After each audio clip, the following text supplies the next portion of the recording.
It's our failure to control toxic chemicals before they cause trouble in the environment that haunts our waters all across the nation.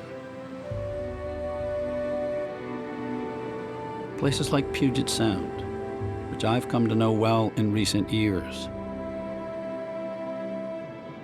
The Sound, which lies off the coast of Seattle, is a place I've come to cherish as a phenomenal resource. A gorgeous natural playground, gateway to the Pacific, and historically a treasure house of fish and wildlife. But today, the Sound is in peril. I would put Puget Sound in the intensive care unit. The situation is critical. We've known for decades that Puget Sound had serious issues, but we're at a point now where the species that are almost extinct are telling us we've got some real bottom line problems here. Take these regional icons, the killer whales, or orcas. They're a major tourist attraction, but increasingly, Puget Sound orcas are being closely studied by scientists as a barometer of the health of the entire Sound.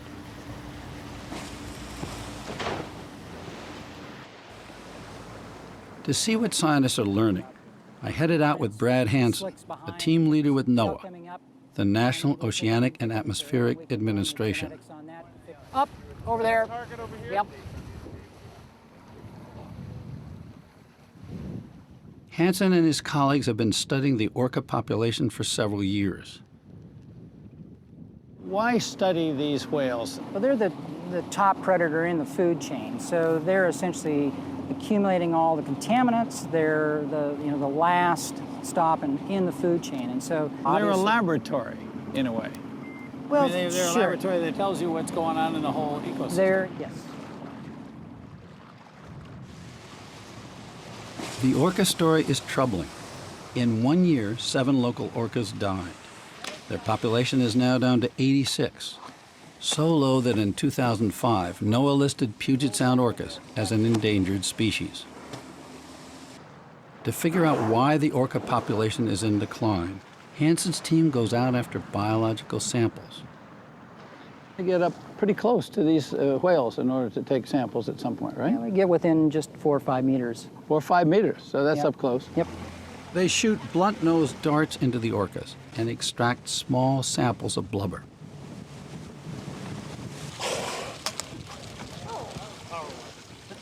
That blubber is sent to the lab to be tested for a slew of contaminants, especially telltale toxins like PCBs.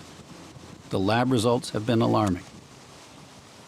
Our research over the last 10 to 13 years has been able to demonstrate that these killer whales are the most PCB-contaminated marine mammals in the world. So we're very, very concerned about what that might mean to their health. PCBs are cancer-causing chemicals, so toxic that Congress banned them 3 decades ago, but they keep showing up. PCBs are probably the #1 persistent contaminant of concern anywhere in the Northern Hemisphere. They bioaccumulate in food webs. You mean they build up? They build up in food webs and in organisms. We have trouble getting rid of them. We have a lot of trouble getting them out of our system. When I say we, I mean humans, rats, killer whales, harbor seals, doesn't really matter. Increasingly, scientists worry that PCBs are a problem, not just for orca whales. These animals are eating wild fish. Wild fish is good for us too, but if there's contaminants in it, it's going to have an adverse impact on us. So, that's the thing, is that's why these animals are important sentinel species, not just for the ecosystem in general, but also for humans.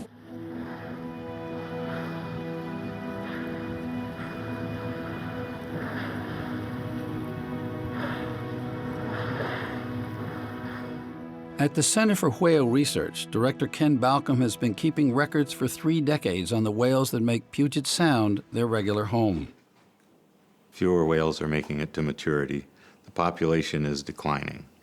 We are seeing probably the next 20 years we'll be witnessing the departure of this population. You think they're gone?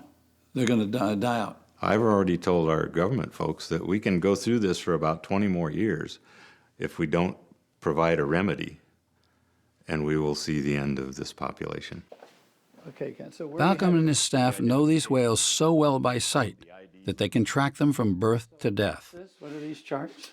These are the family trees of all the whales we've been studying for the past 32 years.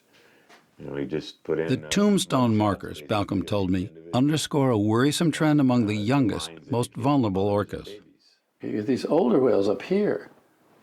They died. That's kind of normal. Right. But to have so many down here, these younger whales dying, is that a bad sign? That's the distressing part, is the mortality pattern we're seeing now, is that young whales are dying way before they even mature. So He's alarmed at the high levels of PCBs that Hansen's team found in younger whales, which absorb PCBs from their mother's milk. Are there enough parallels between the way the human body works, the chemistry and biology of the human body, and the whales, so that we can actually take lessons from them? Yes, we can take lessons from not only the whales, but the seals and the fish. And it's been demonstrated in the health statistics in especially Arctic environments, cold environments where there's a high-fat diet. And the children of these high Arctic people are suffering these same problems, immune deficiencies, reproductive problems. All of these are affecting humans as well as the other mammals.